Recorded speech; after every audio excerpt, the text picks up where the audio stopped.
Hello, everyone, and welcome back to Beyond the Scoreboard presented by RDSC, and I'm your host, Michael Lyons. And today we are going to be doing NBA Midseason Awards. I did quarterly awards, I'm doing midseason awards, then we will do an end of the season awards. But right now, before we get into that, we have a little bit to cover. Biggest news in the NBA world right now is Giannis Antetokounmpo coming from Shams Charania. Two-time MVP Giannis Antetokounmpo is ready for a new home at the February 5th NBA trade deadline or in the offseason as several rival teams make aggressive offers to the Milwaukee Bucks for him, and the franchise is starting to listen, league sources tell ESPN. That comes directly from Shams Charania, the best in the business, but again, just a constant circle of Giannis saying that he wants to be in Milwaukee. Milwaukee's his home. I want to be traded from Milwaukee. It's just nothing's ever consistent with this guy over the last year. He's telling the Bucks that they have 25 games coming into the year to get him to stay, and now we're over 40 games into the season. Giannis, I don't think Giannis knows what he wants to do, and he's kind of pigeonholing the Milwaukee Bucks as well in holding him there despite them being terrible without him, or terrible with him and without him. They're 15-15 with Giannis, and now they are 3-16 or 3-13 after their game last night against the Washington Wizards, in which they lost with no Giannis Antetokounmpo. This Milwaukee Bucks team is just not good. There's no sugarcoating it. Giannis knows it. The whole organization knows it. And the last couple of years, Giannis has been injury-prone in the playoffs. During the regular season, he hasn't been able to play next to a star, really, outside of Chris Middleton and Drew Holiday, but the Damian Lillard experiment did not work for either one of them. So, Giannis, he's in a tough spot. He is still one of the best players in the entire NBA, don't get me wrong. But, I don't know, at this point in his career, he's kind of looking like he's going on the downward spiral a little bit, or on the decline in his career, starting the decline of his career right now. He's still an MVP level player at the end of the day. He still can win you a game no matter what team you're on, but he just hasn't showed it a lot this year. And the fact that like last week when he got injured in that game against the Nuggets, and then he came to the press conference and told them like, yeah, I'm going to be out 4 to 6 weeks. Just feels a little strange. I've never heard a player go out there and self-diagnose themselves and tell basically the media that they're not going to be playing for this team for a month and a half. But again, Giannis just is the fact that he's asking so late in the season to basically. Now, this is the thing. Giannis continues to say that he has not requested a trade from Milwaukee, but he's hinting at it. He's basically telling Milwaukee to trade him, or he's not going to play at this point. By him self-diagnosing himself with his injury and now telling the league sources telling Shams that he's ready for a new home, he's requesting a trade without requesting a trade. Giannis doesn't want to be that diva kind of player and have that labeled on him afterwards. But in my opinion, Giannis, he's kind of ruining his reputation in Milwaukee over the last year, in my opinion. Knowing the Bucks were going to be bad, the Bucks going to Giannis, telling him, let's just take an off year, let's recoup at the end of the year. And Giannis basically telling them, no, I want to compete for a championship, when you haven't competed for a championship in the last 4 years, Giannis. So I don't know where he was coming from with that. You move on from Damian Lillard. They do that whole Damian Lillard stretching his contract and then go and sign Miles Turner, which at this point, Miles Turner is basically on a $50 million contract a year after Giannis said that he wants to continue to compete for a championship. It's just Giannis is starting to ruin his reputation a little bit in Milwaukee, and he's still one of the best players in their entire franchise's history. He brought them back, won them a championship 50 years after Kareem Abdul-Jabbar won them a championship. But the last couple of years just hasn't been anywhere near what we expected from Giannis, what we expected from the Milwaukee Bucks after they won their championship. They haven't got out of the first round in the last 2, maybe 3 seasons. I can't fully remember, but I know the last 2 seasons they have not got out in the first round. Giannis has missed a bunch of time. And at this point, it's best for both teams to move on from each other. It's best for Giannis to move on from Milwaukee. It's best for Milwaukee to move on from Giannis. But the fact that he just basically requested a trade a week before the trade deadline, it does say there are several rival teams making aggressive offers to Milwaukee for Giannis, but I don't know. I just personally don't see him getting moved anytime soon. The trade deadline is February 5th, which would be next. It would be next. Let me just take a quick. That'd be next Thursday. And this report that Giannis wanted to get traded, wanted to find a new home, came out 2 days ago. So he gave them 8 days to basically move him before the trade deadline, or they're going to move him in the offseason. And in my opinion, if I'm Milwaukee, the best chance I have at getting something, a large package for Giannis, is waiting till the offseason. There are going to be teams offering right now for Milwaukee, for Giannis right now, and it's also Giannis is also really pigeonholed the entire trade deadline because so many teams are just waiting on what Giannis was going to do, where is Giannis going to go, what teams are going to be after Giannis, and then teams are going to make moves surrounding that, keeping their facilities open to try to bring in Giannis. He's really pigeonholed this whole year for the NBA, from the Bucks, from NBA trade deadline for Giannis and what he can do this year. It's just been a bad year for Giannis, in my opinion. And I personally don't. If I'm a Milwaukee, or if I knew some Milwaukee fans and they felt a certain type of way about Giannis right now, I wouldn't be mad at them for feeling that way or feeling like they're crazy. This dude won you a championship, because he hasn't delivered the last couple of years. He did win 2 MVPs. He won you a championship, but he just hasn't done anything since the championship. And injuries, yes, he's aging star that plays a very physical style of game that, with the amount of injuries he's dealt with over the last couple of years, it's really tough for me to say like a team's going to try and trade 4 to 5 first-round picks for Giannis. Or what Milwaukee wants is they want a blue-collar, a blue-chip player, and some draft picks. I just don't think that's going to happen, in my opinion. Like, some of the teams that are linked to him, Miami, they don't have any of that. Tyler Hero, do you look at him as a blue-chip prospect? In my opinion, no. They don't have a lot of draft picks to trade for Giannis. Golden State, again, Jonathan Kuminga maybe is a blue-chip prospect, but we don't really know. Yeah, just haven't seen Jonathan Kuminga, and he's also injured right now. They also don't have first-round picks. They do have a 2031 first-round pick, so that hopefully is past the Steph Curry era, but again, you're still trading this team Giannis, so they're getting something back after the Steph Curry era, hopefully.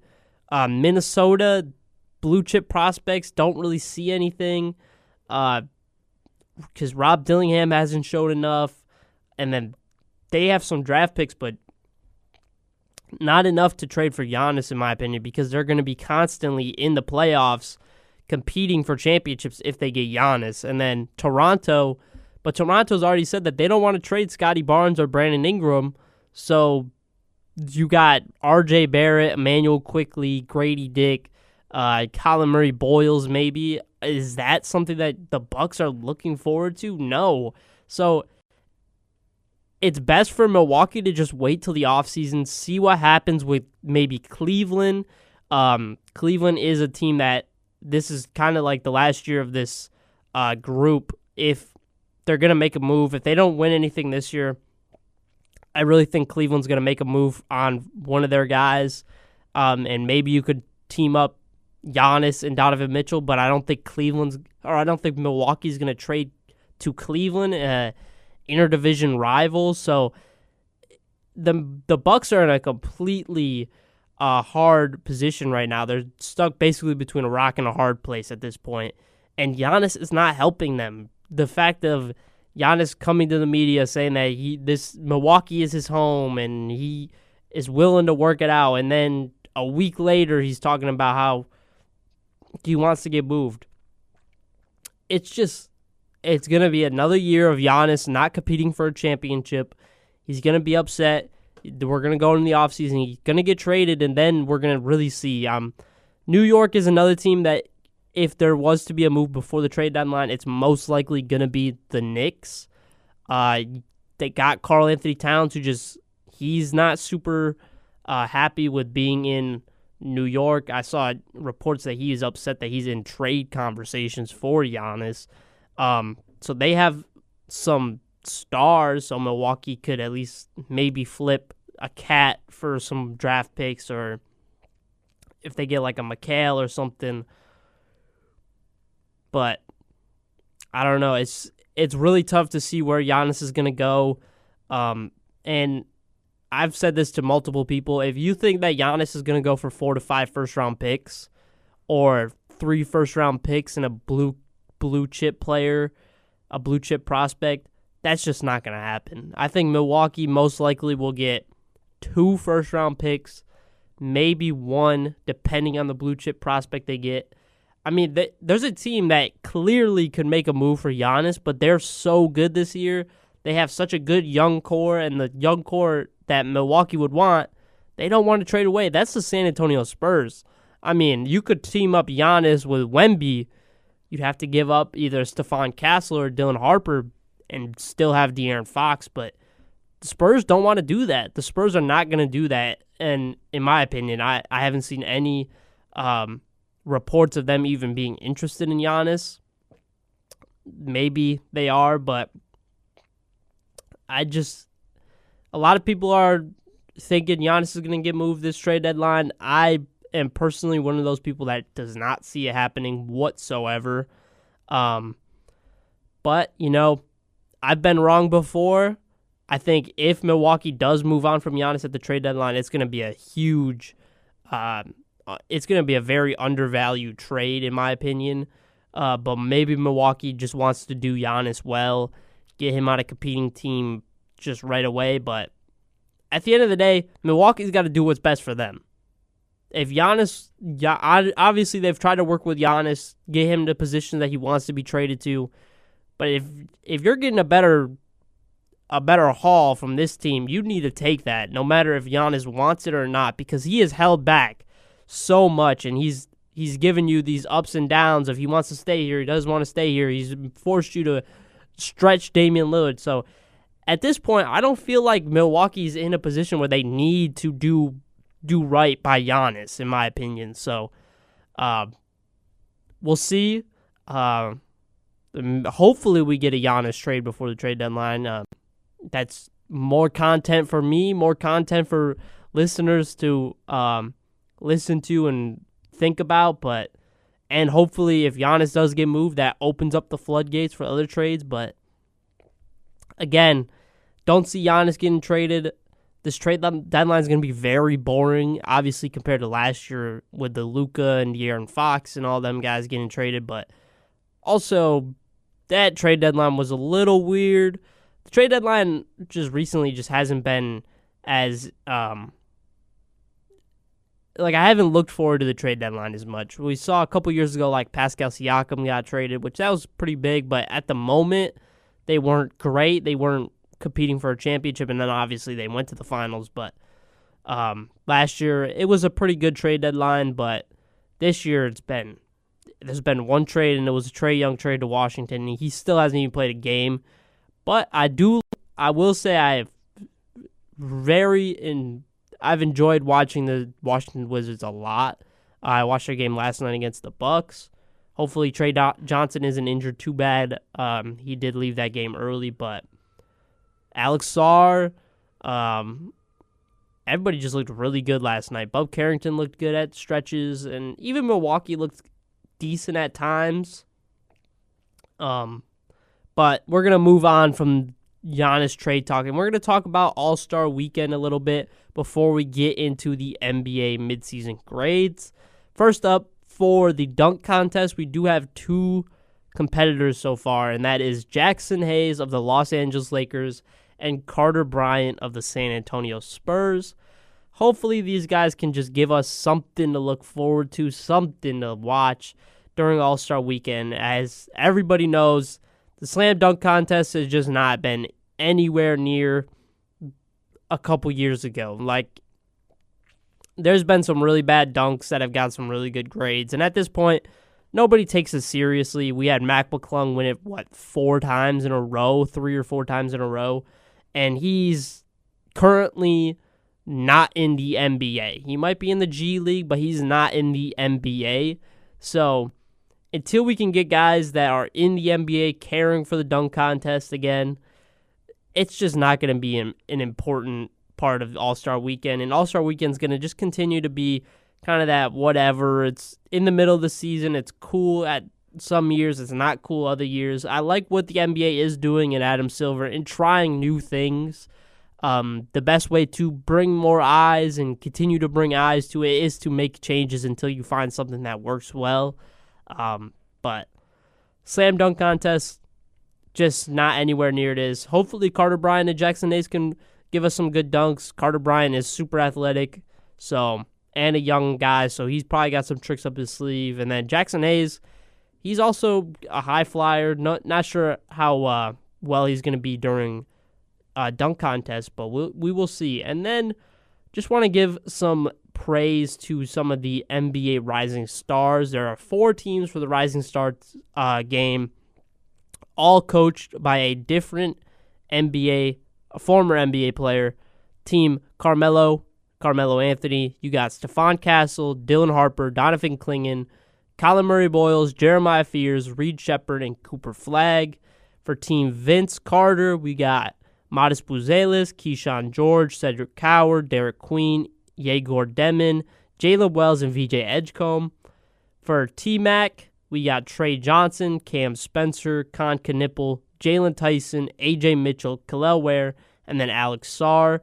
And then Austin Rivers is coaching a G League-led team that is full of Sean East II, Ron Harper Jr., David Jones-Garcia, Yannick Conan Niederhauser, Elijah Martin, Tristan Newton, and Yang Hansen.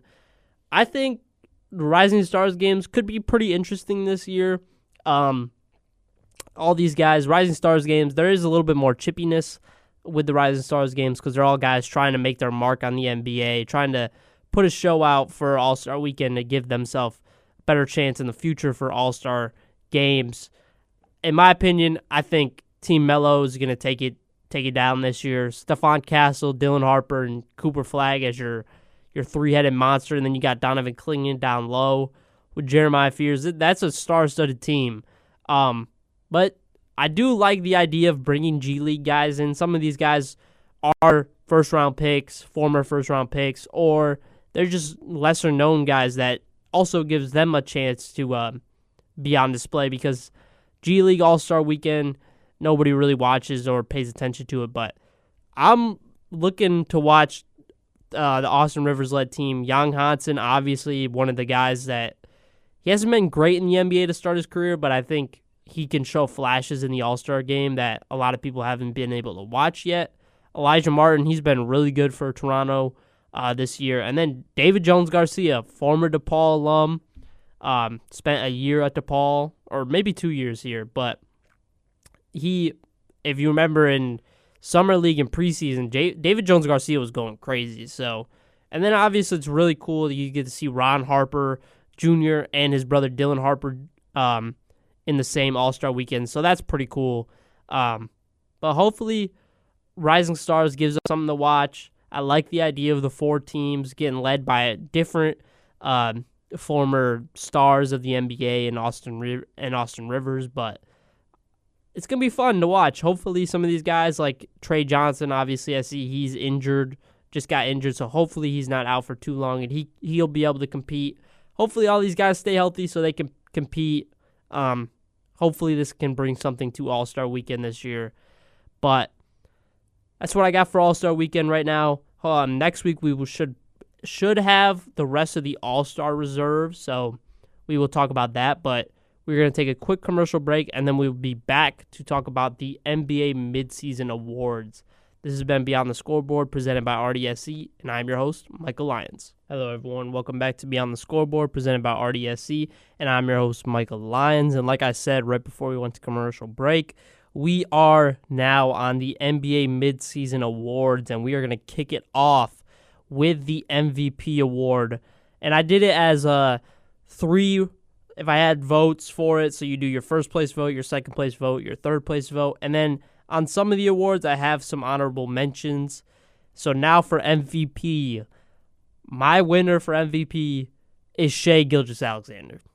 Shai continues to be one of the best scorers in the entire NBA, averaging 32 points per game on nearly 50, 40, 90 shooting.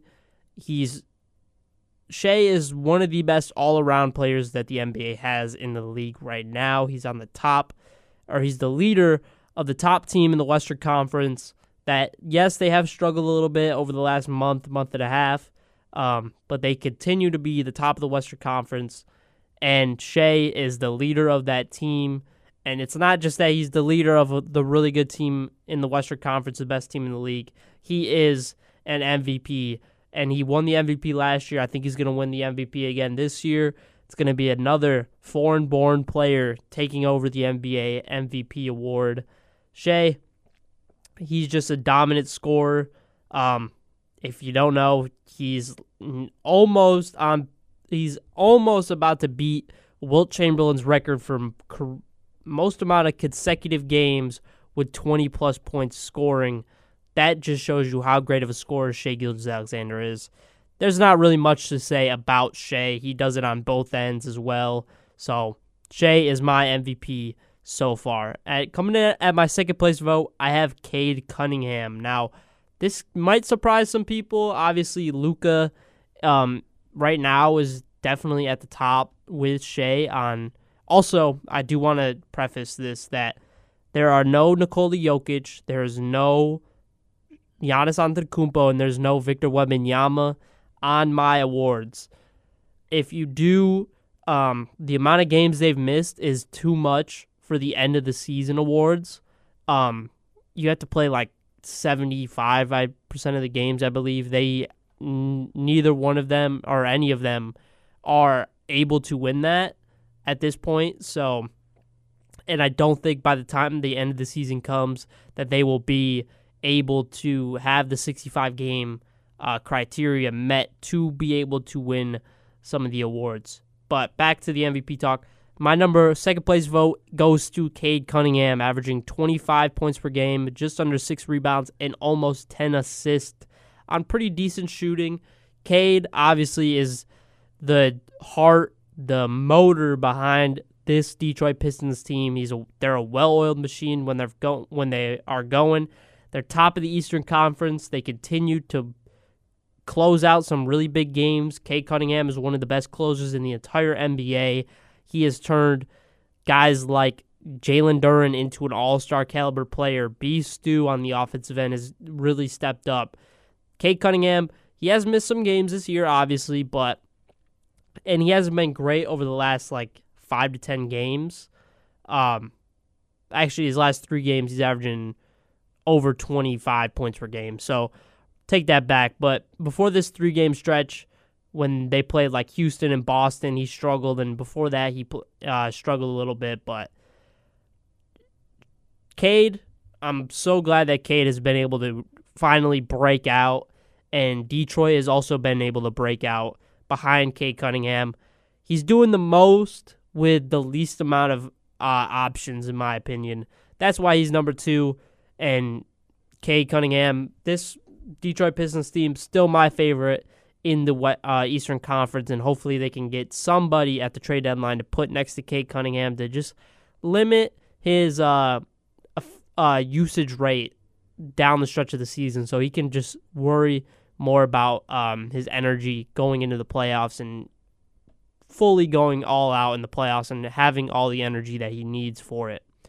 And then at my third place vote, I was really stuck between Luka Doncic and Jaylen Brown.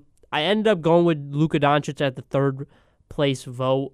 Him and Jaylen Brown are super close in my opinion. Jaylen Brown obviously doing a lot with way less than Luka Doncic has, but Luka averaging almost 34 points per game, almost 8 rebounds, and almost 9 assists on 47, 34, 78% shooting splits. Luka, he's basically had to carry the Lakers. He's turned Jackson Hayes into just a star.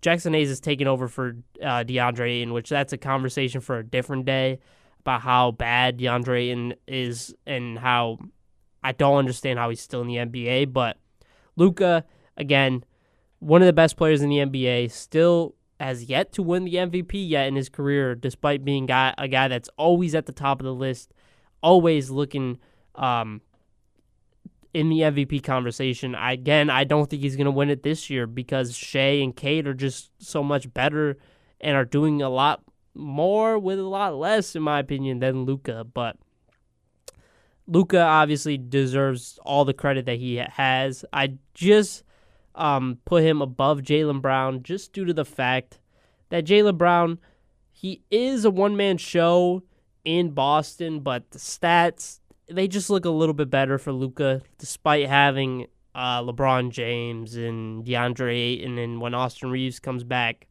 And then, obviously, if you go off like record, Lakers are 28-18, and the Celtics are 29-18. So, if you do put Lakers in the Eastern Conference, they're about on level or on par with the Boston Celtics, and the Lakers can't defend anything, partially due to Luka Doncic. Also, I do like the fact that Jaylen Brown is a two-way player over Luka Doncic, and that's why I put Cade and Shea over Luka, in my opinion, is the fact that they are at the point guard position. They're two of the better star defenders, but did edge out Jaylen Brown, in my opinion, was Luka Doncic. But Jaylen Brown obviously having a monster year on a pretty depleted Boston Celtics team compared to the last couple of years with no Jason Tatum. Obviously, they traded away Kristaps and Drew Holiday in the offseason, but 29 points per game, just under 7 rebounds, and about 5 assists on 48%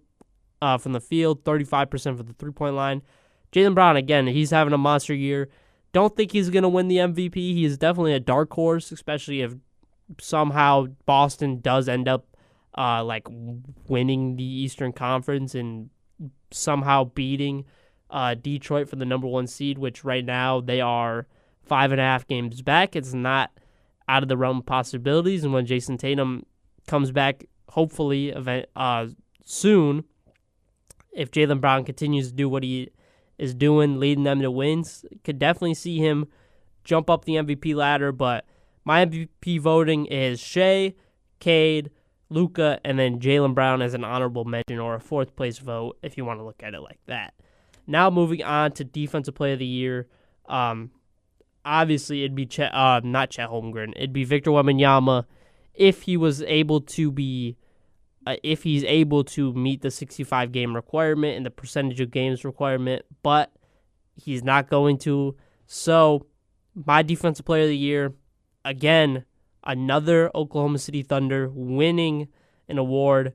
It's Chet Holmgren. Chet Holmgren, people like to make fun of Chet because he does get bullied by Victor Wembanyama, but Chet Holmgren, when he's playing anybody else other than Victor Wembanyama, he is a monster on the defensive end, averaging 2 blocks a game right now and 8.6 rebounds. He's still a really solid scorer on the other end. He is just one of the guys that I think is a kind of an underrated defensive player, in my opinion. And it's tough to say because the Thunder at times have been just such a dominant defensive team, but he is the anchor to that team. So I think that is something that you have to take into account when you're talking about how great of a defender he is. But again, his defensive win shares is 2.9 right now, which I believe leads the league. And his win shares are 5.7. So he's having another monster year. for the Oklahoma City Thunder, holding down the paint, and he's been super healthy this year, which is the biggest thing with Chet Holmgren and him being able to win Defensive Player of the Year. But moving on, he was my first place vote. Moving on to the second place vote, it is Rudy Gobert, who is averaging right now, not the highest of his career. Obviously, he's a little bit past his prime, but he's still averaging 1.7 blocks per game and 11.2 rebounds a game. He has been super good on the defensive end this year, kind of underrated, honestly. And a lot of people don't talk about it that much. He's got 2.5 win shares, defensive win shares this year, and 5.7 win shares so far. So pretty close to Chet Holmgren. Chet Holmgren obviously just edges him out a little bit because of how good the Oklahoma City Thunder team is. Defensively, obviously, and he's one of the main guys that holds it down. And then, obviously, eye test, in my opinion. Chet can guard basically at times 1 through 5, depending on who the one is. Obviously, you're not wanting him to be out there, but he is a very switchable player that can guard basically anybody in the league because he is so athletic and he's not a clumsy, strong-footed center like a Rudy Gobert, who is just mainly there to dominate the paint, which he's done this year, in my opinion. And people like to clown Rudy Gobert. He doesn't deserve the Defensive Player of the Years that he's won, but he's still one of the best defensive players in this year and in this generation of guys. I mean, 4 Defensive Player of the Years, you don't just win that for no reason. But Rudy is my second place vote for Defensive Player of the Year. My third place vote, somebody that a lot of people probably aren't going to expect. He's on my list for another award as well. And this is a guy that I love, in my opinion. And the guy that I have as my third place vote for Defensive Player of the Year is Beef Stew, Isaiah Stewart. He's averaging 1.9 blocks per game this year, coming off the bench. He started 11 of the 42 games he's played. He's coming off the bench, averaging 1.9 blocks a game. He's one of the best rim deterrents in the entire NBA. His defensive win shares, give me 1 second. His defensive win shares is 1.7, 2.9 overall win shares, and that's all coming off the bench. He is having a dominant year coming off the bench for the Detroit Pistons, who are, again, another really strong defensive team that hold their hat down there, and he is the leader of that, in my opinion. Jalen Duren starts the game. He's a great defender as well, but Beef Stew having the ability to have that I don't care attitude, I'm going to get dunked on, but I'm going to come back and I'm going to block your shot more than you're going to dunk on me. Beef Stew jumps with everybody. He's going to get dunked on, obviously, but he is a monster on the defensive glass, and I've given Beef Stew so much praise over the last couple of years, partially because he's really close to my hometown, and obviously I root for my kind of hometown guys, but I've always thought that Beef Stew is a potential star defensive player in the NBA, and he has proven that this year. He's getting praise from commentators and analysts, and I think he deserves all the praise he's getting. Beef Stew is my third place vote. I don't think he's going to get a third place vote or have any kind of top tier vote for Defensive Player of the Year, but he definitely deserves it, in my opinion. Just coming off the bench and just continuing to be just a force that whenever you play the Pistons, you don't get a time off of not having a star-studded guy down low that can block shots, dunk on you, and rebound.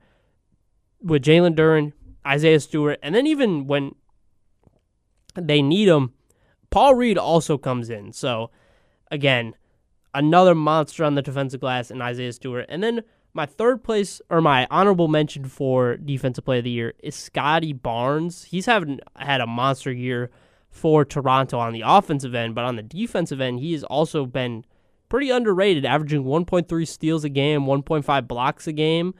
Obviously, they play pretty small ball at times with Colin Murray-Boyles being their starting center, His defensive win share is 2.7, and then his win shares are 4.7. So he's having a really great year in Toronto. Excited to see what he's going to continue to do. Excited that Toronto is finally kind of relevant again. Got them sitting at the 4th spot in the Eastern Conference, and it's been a lot due to Scotty Barnes' defense. He's just been having a monster year. So honorable mention is Scotty Barnes. And now to Rookie of the Year. My Rookie of the Year, my first place vote, goes to Cooper Flagg. Really close voting between Cooper Flagg and Con Knipple, in my opinion. I did give the edge to Cooper Flagg because he does do a little bit more. He's kind of just more of an all-around guy compared to Con Knipple, who's more just a solid scorer. He's shown flashes on the defensive end, don't get me wrong, but Coop does everything. He plays defense, he can pass, he can shoot, he can bring the ball up the court. He's been played in a lot of different positions that he probably shouldn't be played in at times, but he has done it. So I give the edge to Cooper Flagg as my Rookie of the Year. I think he's going to win it. Obviously, he has a lot of the talk of being the Rookie of the Year, being the first overall pick, and continuing to develop and continuing to show why he was that first overall pick. And he's talked about as being a generational talent, and at times he showed it. So Cooper Flagg is my Rookie of the Year. And then obviously Con Knipple is my second place vote for Rookie of the Year. Con Knipple, 19 points per game on 43% for the three-point line. He's having a nasty year in Charlotte alongside, and I really think this Charlotte team, Con maybe could jump Cooper Flagg, in my opinion, if Con Knipple and everybody in Charlotte is able to push this team into the play-in maybe, and maybe even the playoffs, because I really like what Charlotte's building over there. I like their young core. I like what they've been able to do this year. They're a game and a half back from Chicago, and then 2.5 games back from Atlanta. Or they're both 2.5 games back, from Chicago and Atlanta, and then 4.5 games back from Orlando, who's the 8th spot. And honestly, if Charlotte gets into the play-in, we've seen at times they can put up some big numbers against some really shaky defensive teams like Chicago and Atlanta and Orlando at times. So I really think if Charlotte finds a way to push themselves into the play-in and maybe even the playoffs, Con Knipple could definitely win Rookie of the Year. And then my third place vote goes to the only guy right now that is on a playoff team, and that's a VJ Edgecombe. VJ, 15 points per game, 5 rebounds. He's doing a little bit of everything for the Philadelphia 76ers. He's having a really good shooting season as well, 42% for the field, 37% for the three-point line. And then on the defensive end, he's averaging 1.5 steals and 0.5 blocks. They look at him sometimes as their kind of point-of-attack defender. For VJ, he's kind of just the guy that they put on some of the stars of the teams that they're playing against, because obviously you want to be able to let Tyrese Maxey have a little bit of rest on the defensive end, and then Joel Embiid obviously is a center who just can't really move his feet that well, but VJ, he's done an amazing job on both ends of the floor. So he was my third place vote, and then my honorable mention was Cedric Coward. Really close between Cedric Coward and Derek Queen. I went with Cedric Coward. He's averaging 14 points per game, 6 rebounds, really good shooting splits. And again, Memphis is not good, but neither is New Orleans. So I gave it to Cedric Coward. He's kind of given Memphis a little bit of a looking forward to down the line after Ja Morant and whoever else gets moved on from this Memphis Grizzlies team. Now to most improved player. I think this is one of the easiest ones, in my opinion, for the first place vote. Denny Avdia is my first place vote. 25 points per game, 7 rebounds, 6 assists. He's on a super, super friendly contract, which I'm excited to see what Portland's going to do next year. He's made nearly almost a 9-point jump this year. He's been better on the defensive end as well. Denny Avdia he's turned into an all-star caliber player. He deserves to be in the all-star game. Hopefully he does get in there. And he's had a monster year. If you look at his career stats compared to what he's doing this year, his career, he's averaging 12.8 points per game. This year, he's averaging 25.8 points per game. So he's having a monster year, shooting the ball well, playing great. He's basically the hub of the offense in Portland right now. So, and obviously they're missing him right now. So Denny deserves MIP in my opinion. Then for second and third place vote, I was really close between both these guys. I did give my second place vote to Jalen Johnson. It was between him and Keontae George, in my opinion. And I went with Jalen Johnson because he gave the Hawks such a great run for a month and a half. He's kind of settled down a little bit as of recent. Not as monster of games as on top of each other recently, but Jalen Johnson gave them that ability to move on from Trae Young and have the confidence to move on from Trae Young. That is what Jalen Johnson has done. So I did give that slight edge to him. I think the ability to build on this season is a little bit easier for Jalen Johnson as well over a Keontae George, who's also having a monster year. Don't get me wrong, but I think Jalen Johnson is turning into that superstar that we're starting to expect out of this guy that was drafted 20th overall by the Hawks, but people were talking super highly of him his whole career, that he is going to be a superstar and all-star caliber player in the next couple of years. Then obviously my third place vote went to Keontae George. He's having a huge year, 24 points per game, 6.5 assists a game on pretty solid shooting. And again, the only thing with Keontae George is he's been a steady incline throughout his career. But last year was not a great year for Keontae George after what he did put up in his rookie year. But Keontae, obviously on a pretty miserable Utah Jazz team, he's going to get a lot of run compared to what Jalen Johnson gets in Atlanta. So just gave that slight edge to Jalen Johnson over Keontae George. Then for honorable mentions, Anthony Black. He's putting Orlando in a super hard position of what they're going to do. Are they going to move on from Jalen Suggs and try to keep Anthony Black? Or are they going to just kind of let Anthony Black walk? He's having a monster year. And then Peyton Watson as well. A guy that I think is going to get paid a huge bag this year for what he's done with Jokic, without Jokic, with Jamal Murray, without Jamal Murray. He's come in whenever they need him. He's been a starter. He's played great, and he's grown on the offensive end, and his defensive side of the basketball has continued to be super efficient and high-level defensive activity. So Peyton Watson is the another honorable mention for MIP. Now moving on to Sixth Man of the Year. I told you I had Isaiah Stewart for another award. My first place vote goes to Beef Stew. I think he deserves to be Sixth Man of the Year this year. He's the best do-it-all guy off the bench, in my opinion.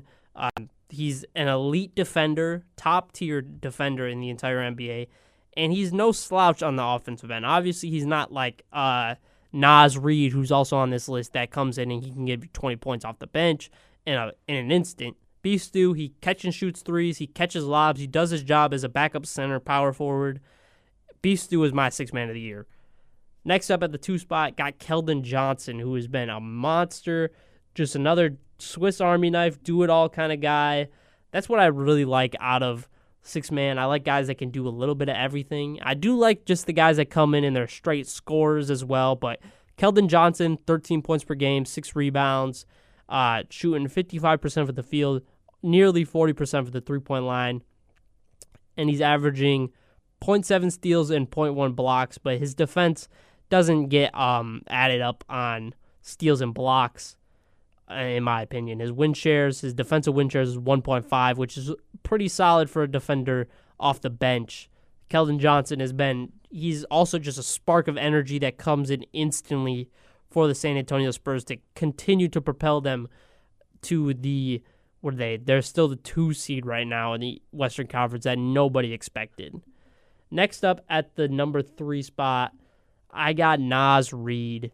Again, former Sixth Man of the Year award winner. He's one of the best scorers, especially at the big man position. Defensive-wise, he's not as great as Beef Stew, and his offensive numbers aren't as great, or aren't spectacular and outplaying Beef Stew to a high volume. So, but Naz Reid, obviously, he gives you a different look if you're the Minnesota Timberwolves. They're in a tough position of they want to make a move, but they really don't want to move on from Naz Reid because he's so good. He's a fan favorite, but Naz Reid, third place vote. Again, we all know who Naz Reid is coming off the bench. I just think this year, Keldon Johnson and Beef Stew have just been a little bit better than him off the bench. And then an honorable mention, guy that a lot of people talked about in getting traded this year, Anthony Simons. He's had a monster year off the bench. Obviously, his kind of first year in a long time coming off the bench and being just the sixth man. But for Boston, a team that's outplayed everybody's expectations of the third seed in the Eastern Conference, Anthony Simons is a huge part of that. They talked about trading him. They haven't moved on from him yet. They might be holding on to see what's going to happen with Anthony Davis and all them, but Anthony Simons is my honorable mention for Sixth Man of the Year. And we got to go a little bit quicker for the Clutch and Coach of the Year just because we are running out of time. Clutch Player of the Year, Shai Gilgeous-Alexander. He continues to lead everybody in fourth quarter scoring, despite some games not even having to play the fourth quarter. That is something that I was harping on last year on why he deserved to be MVP and Clutch Player of the Year. He won MVP last year, so I think he deserves it again this year. And then the number 2 spot, Cade, kind of covered it a little bit when we were talking about Cade. He is their true number 1 guy, their scorer. Whenever they need a bucket, whenever they need a play, they go to Cade Cunningham in the clutch. Again, he is still at the top of the league in clutch scoring as well. So Cade Cunningham also deserves to be in the Clutch Player of the Year conversations. And then my third place vote, Anthony Edwards. Minnesota, they struggle to close some games out at times. Anthony Edwards is that guy, and when he's got it going throughout the whole game, it doesn't even need to be out throughout the whole game. He could be struggling, but once Anthony Edwards gets a little bit hot in that fourth quarter, and when you need him down the stretch, and he also is going to play some spectacular defense at times. He's really bought in to when it gets time to he needs to defend, he's going to defend, and that's the same thing with Cade and Shai. They all make plays on the defensive end. That's why they're Clutch Players of the Year, in my opinion. And then the final award, Coach of the Year. My first place vote goes to a guy that I've continued to harp about how amazing of a job he's done over the last 2 years. I thought he deserved to win it last year, but JB Bickerstaff is my Coach of the Year once again. Again, rose Detroit out of the grave, and now they are at the top of the Eastern Conference in just 2 seasons. They went to the playoffs last year, and now they are at the top of the Eastern Conference, and they have a pretty wide margin between them and second and a 5.5 game difference. So they are a monster. They have the second best record in the entire NBA, and it's because JB Bickerstaff and what he's brought to this team, the defensive mindset, the next man up mentality, and also like the little things last year, like the dress code and all these guys buying into just being professionals. I think that's all come from JB Bickerstaff, and he's done an amazing job throughout that whole, throughout this last 2 years in Detroit. And then my number 2 spot, a guy that definitely is really close to JB Bickerstaff just because of the expectations that were put on this team, Joe Mazzulla. He's had a monster year coaching this Boston Celtics team to a 29-18 record, third in the Eastern Conference, right behind the New York Knicks, or tied with the New York Knicks for the same record. Again, this is a team that he's putting them in a position where if Jason Tatum comes back and we get a little bit of time before the playoffs with Jason Tatum, Boston is still definitely competitor despite losing Kristaps and Drew Holiday and Luke Cornett in the offseason. He has done an amazing job in Boston throughout his whole career, but especially this year with just Jaylen Brown and Derek White continuing to have guys buy into every night and having that throughout this whole season of we're not going to take a year off. We're still going to be really good. We're going to be really competitive. We're going to close out games when we need to, and he's one of the best personalities in the entire NBA along with coaching. So I can't see why a guy wouldn't want to play under Joe Mazzulla, but he is my second place vote. My third place vote goes to another team that has exceeded expectations this year, is in his first full year as the head coach of this team, and that is Mitch Johnson. Obviously, he had a lot of games last year with the San Antonio Spurs. He basically was the coach the whole year. He has everybody on his side, basically. But, man, the fact that this San Antonio Spurs team is the only team that has really been able to rival the Oklahoma City Thunder, it really comes down to a lot of Mitch Johnson. Obviously, he's given a huge boost with the roster that he has in Victor Wembanyama and De'Aaron Fox and Dylan Harper, but I'm excited to see what Mitch Johnson is going to build in San Antonio. And obviously it's tough to rebound and build off what Pop built for this team for so many years, but the fact that Mitch is doing it in his first full year as the head coach of the San Antonio Spurs. He has the confidence of everybody within the San Antonio Spurs organization, and you can see it night in and night out. And I assume that he's still really close with Pop, talking to Pop probably daily, in my opinion. I know Victor Wembanyama's talked about how much he talks to Pop and how much he means to him, but San Antonio, again, they're just in such good arms. They're going to be another team for 20, 30 years of Mitch Johnson being their head coach. They're just going to be still so good, and we're never going to, in my lifetime, probably never going to go through a full decade or a full era of a bad San Antonio Spurs roster, just because they build their organization so well, and Mitch Johnson is just another stepping stone in just this amazing organization that is the San Antonio Spurs. And then my third place vote goes to a team that's kind of cooled off recently, but they're still super high in the expectations that were put on them, and that's the Phoenix Suns. First-year coach Jordan I has done an amazing job without having a lot of guys. Phoenix has been beat up throughout the whole year, and he's continued to win games without his star player and Devin Booker, without their second-best player, if you want to say, in Jalen Green, who's only played like 3 games this year, I believe. And yeah, he's just done a monster job. I mean, Dylan Brooks is playing out of his mind. Yeah, like Mark Williams is playing super great, and then Devin Booker obviously is kind of their guy. But Colin Gillespie, Jordan Knott's putting Colin Gillespie in a position where he is thriving. So that is another great coach, and this has been another great episode of Beyond the Scoreboard. I hope everybody enjoyed listening. Did my NBA midseason awards, and we will see next week if there are any moves. Trade deadline is next Thursday, so next Friday we will be talking about the trade deadline and what has happened. This has been Beyond the Scoreboard, and I am your host, Michael Lyons.